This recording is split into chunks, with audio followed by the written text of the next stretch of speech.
हम आपको बहार नस्तालिक चैनल में खुशामदीद कहते हैं। आप अपनी और अपने बच्चों की खूबसूरत उर्दू इंग्लिश लिखाई के लिए और अपडेट रहने के लिए बहार नस्तालिक चैनल को सब्सक्राइब करें और घंटी का बटन दबाएं। शुक्रिया। बिस्मिल्लाहिर्रहमानिर्रहीम। आज लाहौरी नस्तालिक में हम कश व काफ के साथ दाल लिखना सीखेंगे। पिछले सबक में हमने काफ जीम लिखा था दोनों तरीक़ों से। आज हम काफ और दाल लिखेंगे।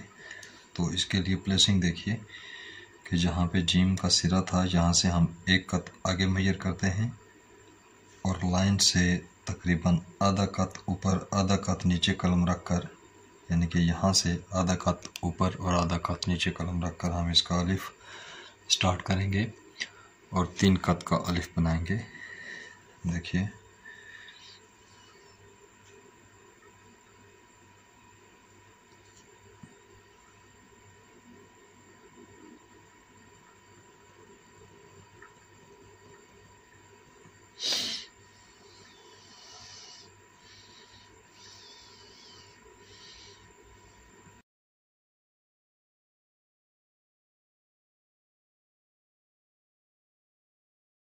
लाइन से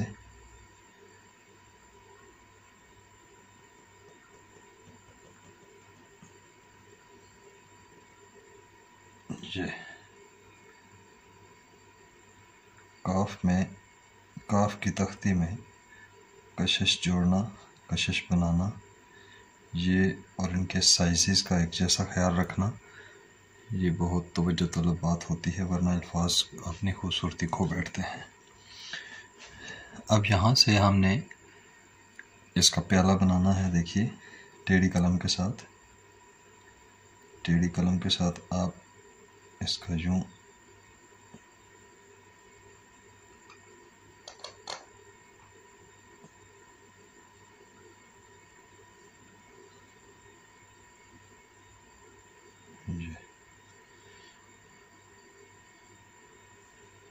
अब यहाँ से आप इसकी रे बनाएंगे।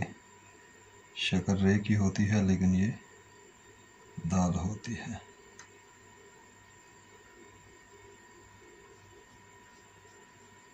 ये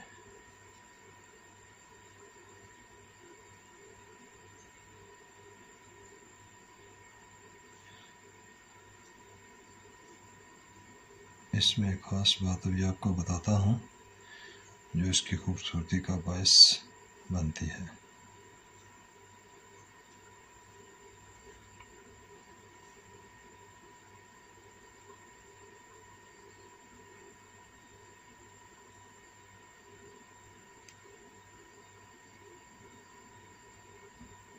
ये आप इसको भी हम आहन कर दिया आपने।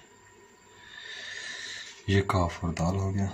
अब इसका मैं मिज़ान लगाता हूँ, फिर आपको इसकी थोड़ी सी डिटेल बताता हूँ।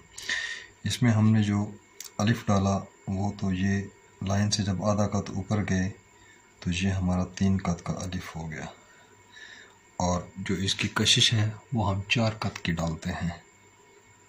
1 2 3 और 4, ये इस रुख पर है, ये 3। और ये जो ऊपर से गैप हमारा आता है ये 1 कत आता है, और यहाँ से ये जो गैप आता है ये जब हम इसका प्याला बनाते हैं तो ये गैप 1 कत से थोड़ा सा खुला सवा कत में आ जाता है, ऊपर से 1 कत आ जाता है।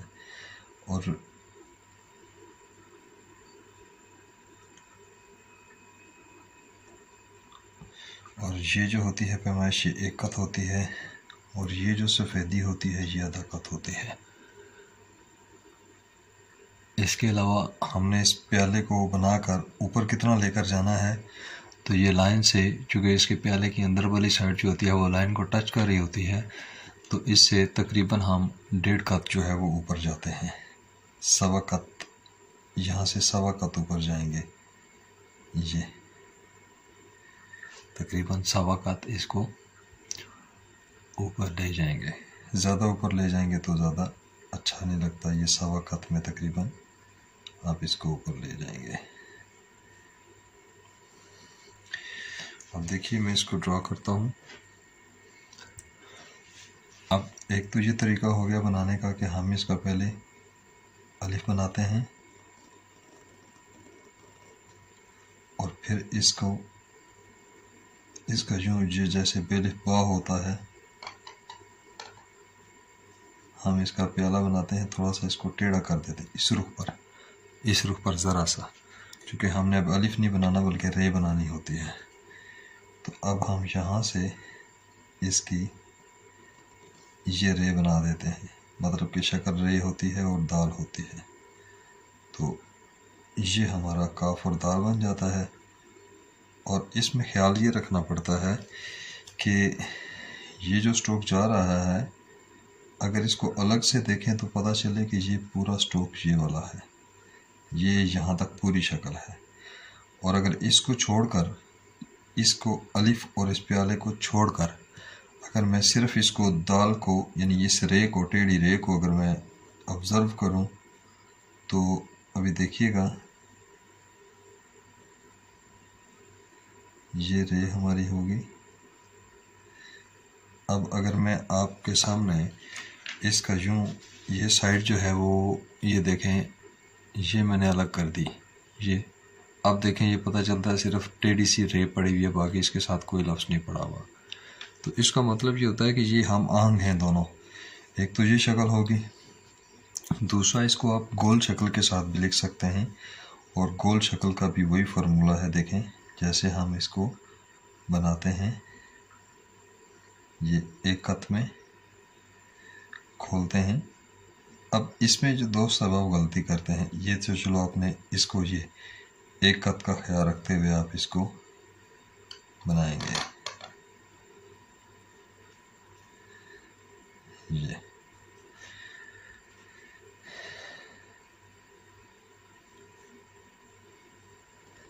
बाद दफ़ा ज़रूरत के तहत ये वाली भी डालनी पड़ती है। ये इस वजह से मैं साथ साथ बता रहा हूँ क्योंकि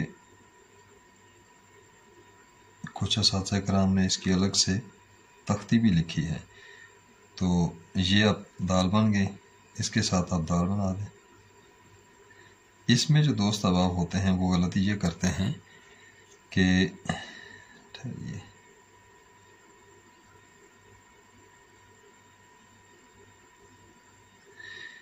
इसमें दोस्त अहबाब गलती ये करते हैं कि जब वो इसको बनाते हैं इस तरह से गोलाई में, तो अब उनको इस बात का अंदाज़ा नहीं रहता। वो इस बात को, ये एक कत को, इस एक कत को अगर फ़र्ज़ करें जहन में रखते भी हैं तो वो इसको यहीं पे आके इसी के साथ दाल बना देते हैं और ये यहाँ पे सारी अब काफ और दाल दोनों घुटन पैदा हो जाती है। इसको इस नोक से थोड़ा सा बाहर निकालना पड़ता है।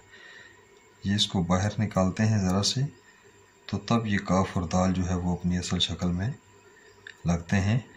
ये अब इस तरह से करेंगे। देखें मैंने दोनों आपके सामने इसीलिए रखे हैं कि जैसे इसको बंदा कहे कि ये एक कत से बाहर नहीं जाना चाहिए, और ये तो एक कत हो गया, लेकिन ये इसकी एक कत की पैमाइश है, ये तो पूरी है।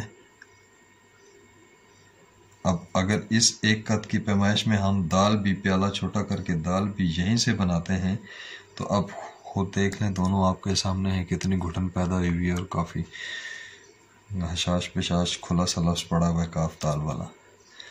और अगर आप इन कन्फ्यूजन से बचना चाहें तो आप जो है वो सीधा सा खड़े अलिफ के साथ लिख दें।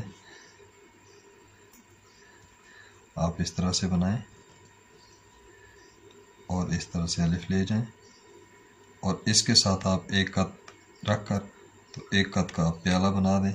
इससे एक कत से ज़रा सा खोल कर बनाएंगे और ऊपर से एक कत आ जाएगा। ये शक्ल देख लें। तो ये दोनों तरीके होते हैं। ये हमारा आज काफ के साथ दाल का सबक था जिसको हमने पढ़ने समझने की कोशिश की। आपको अगर बहार नस्तालिक चैनल से फ़ायदा हो रहा हो तो आप ज़रूर बहार नस्तालिक चैनल को सब्सक्राइब करें और इसकी वीडियोस को लाइक करें, शेयर करें ताकि दूसरे दोस्त अहबाब भी इससे मुस्तफ़ीद हो सकें।